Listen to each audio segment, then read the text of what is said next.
Hello, this is Harry Hobson, President and CEO at Plymouth Harbor. I thought I would take the next few minutes and give you a recap and an update regarding what's been going on over the last few days as it relates to Hurricane Irma. As I mentioned in one of my earlier videos, we opened the dialogue with our other CCRCs here in Sarasota. We refer to ourselves as the consortium. Ed McCrane, who heads up the Office of Emergency Management for Sarasota County, joined us as well and was extremely accessible throughout. In fact, Friday evening, he called me at home at 10:30 just to see if we needed anything else or to clarify any communications. We spent this time reviewing our plans, and we positioned ourselves for what we called the worst case scenario. Following an array of resident, staff, and consortium meetings during the past week, it became obvious that we were going to have to prepare for the worst case scenario. And that meant mandatory evacuation from this campus. It was most impressive to watch how this plan came together seamlessly. Buses from Sarasota Bay Club, Sunnyside, Lake House West, Aviva, and Village on the Isle from Venice approached our campus about midday on Saturday, along with our own trailer, which transported not only supplies but suitcases as well to the shelters and the 3 other communities. You might find it interesting to know that at First Congregational United Church of Christ, where we sheltered our independent residents, we took 81 residents, about 25 to 30 staff members. Glen Ridge Retirement Community, we transported 24 residents, 8 family members, and 13 staff members. At Aviva, or Coburnick, we transported 22 residents, 7 family members, and 15 staff members. And at Sunnyside was our assisted living, and that was 18 residents, 2 family members, and 12 staff members. As we set up over at the church, we set up in the fellowship hall. We had over 100 cots set up the first night in the main fellowship hall and also the education building. The education building we used for our assistive animals and the residents, along with some staff members. I made the decision on Saturday evening to spread out a bit since I knew we weren't going into hurricane conditions. So what we did is we moved about 20 of our staff members, 20 of our residents and a couple staff members over to the main sanctuary. And that just gave a little more elbow room for everybody.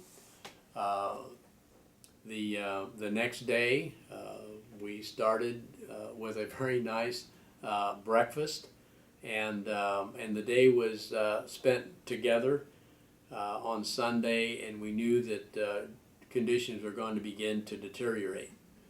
But what I also need to point out is through the nighttime hours, Saturday crossing over to Sunday, we did have 3 shifts of staff set up. Those shifts were from 10 p.m. to 1 a.m., from 1 a.m. to 4 a.m., and then from 4 a.m. to 7 a.m.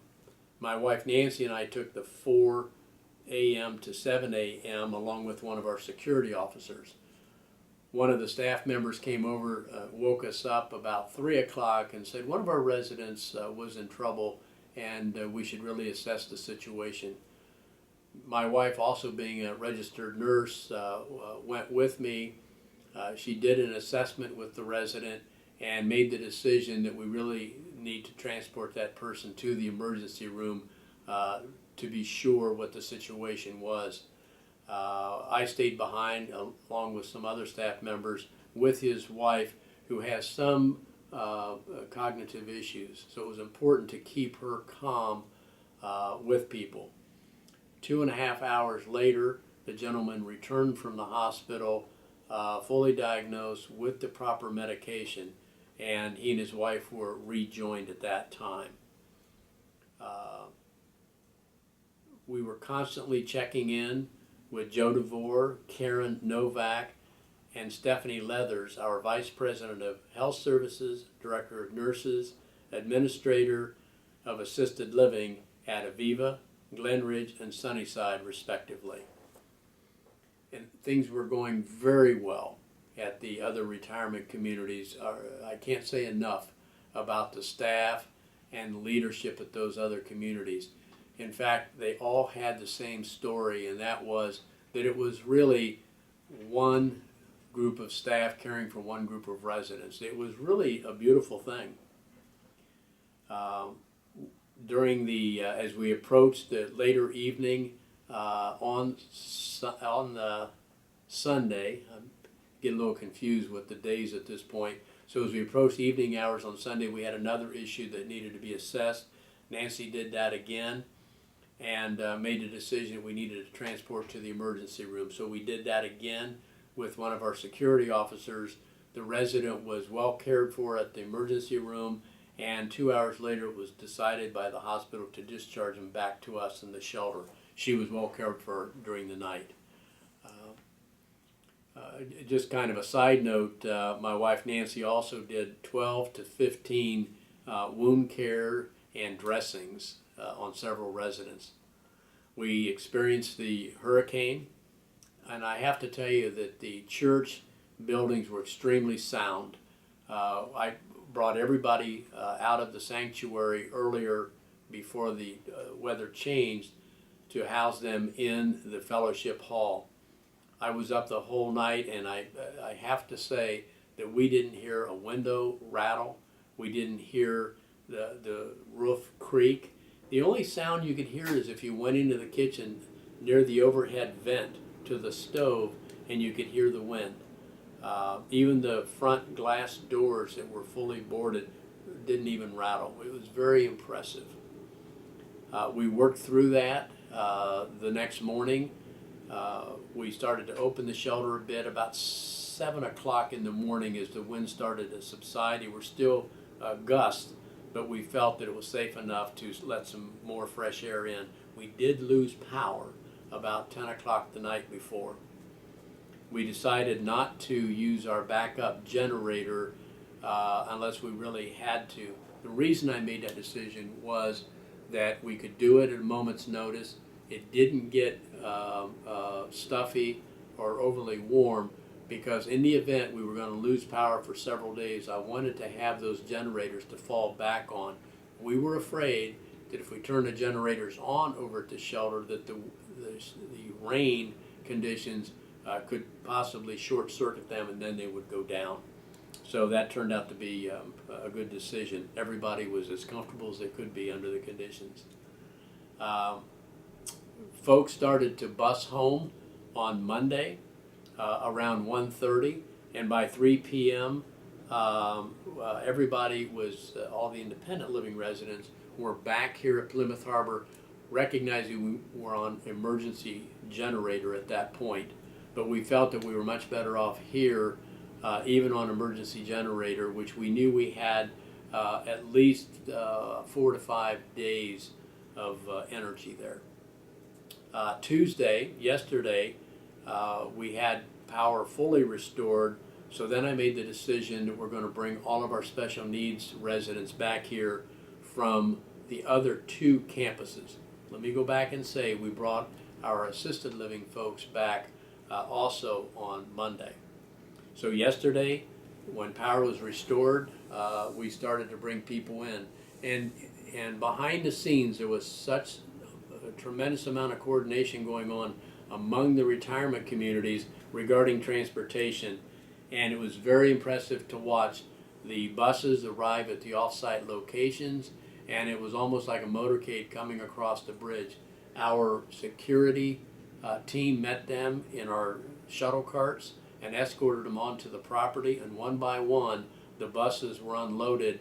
We had staff there greeting them, and I have to tell you, cheering. Yes, there were a lot of tears, but they were tears of relief and happiness, and the residents knew they were home. It was very wonderful to see. All residents, our goal was to have them home by 4 o'clock, and all residents were in the Smith Care Center by 3:59 p.m. yesterday. Last night, Chef Rene created his newest cocktail, and that is now known as Hurricane Irma. And with or without alcohol, you could order it, and they were offered in the Plymouth Rock Cafe last evening and also the Mayflower Restaurant. I want you all to know that we absolutely have the best, most dedicated and loyal staff you could want here at Plymouth Harbor. And the residents were phenomenal. The residents needed to cooperate and trust us, and they did. And I think we delivered on that partnership. The other retirement communities were phenomenal in helping us along the way. We simply couldn't have done it without them. So I'm pleased to report to you that it's now life as usual here at Plymouth Harbor.